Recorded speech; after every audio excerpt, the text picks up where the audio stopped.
Imagine sitting at your own birthday table, surrounded by the people you spent your entire life loving, only to realize that your own daughter had prepared a plate meant to humiliate you. That was exactly what happened to Arthur Bennett on his 65th birthday. His daughter smiled in front of 15 guests and said, "This is your birthday dinner, Dad.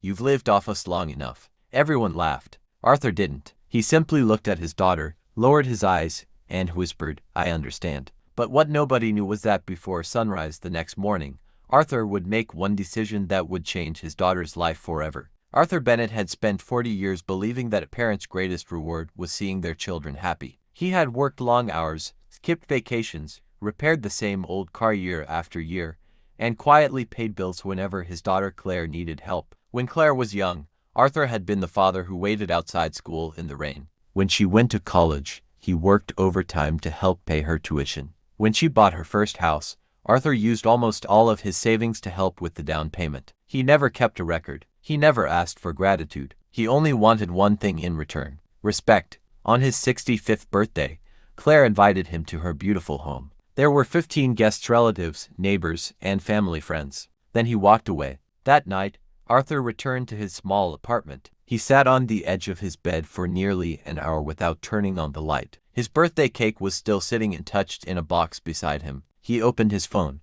There were no messages from Claire. No apology. Nothing. Arthur finally wiped his eyes and said to himself, "I spent my life making sure my daughter never felt alone.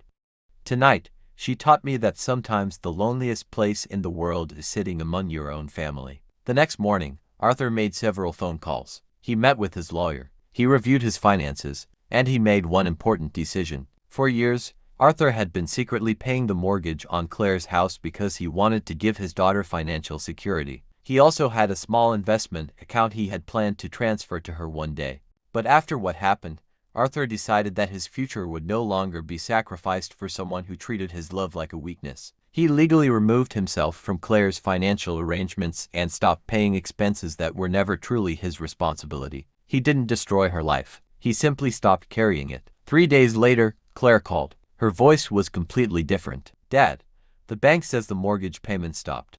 "What happened?" Arthur answered calmly. "I happened to realize that I'm 65, Claire. I still have a life to live." Silence filled the phone. Then Claire began crying. She finally understood. The man she had called a freeloader had spent years quietly protecting her from financial hardship. She drove to his apartment that evening. When Arthur opened the door, Claire stood there with tears in her eyes. "I'm sorry, Dad," she whispered. "I was cruel. I thought making you feel small would make me feel bigger." Arthur looked at his daughter for a long moment. Then he said, "Claire, I can forgive what you did, but I cannot pretend it didn't break something inside me." She lowered her head. For the first time in years, she wasn't asking her father for money. She wasn't asking him to fix anything. She was simply asking for another chance. Arthur didn't promise that everything would immediately return to normal. He only said, "If you want me in your life, don't prove it with tears. Prove it with the way you treat me when nobody is watching." And that was the lesson Arthur carried into his 66th year. Sometimes revenge isn't hurting the person who hurt you. Sometimes revenge is finally choosing yourself after spending a lifetime choosing everyone else. If someone only realizes your value after you stop sacrificing yourself for them, remember this: walking away from disrespect isn't cruelty. Sometimes, it's the first act of self-respect you've ever given yourself.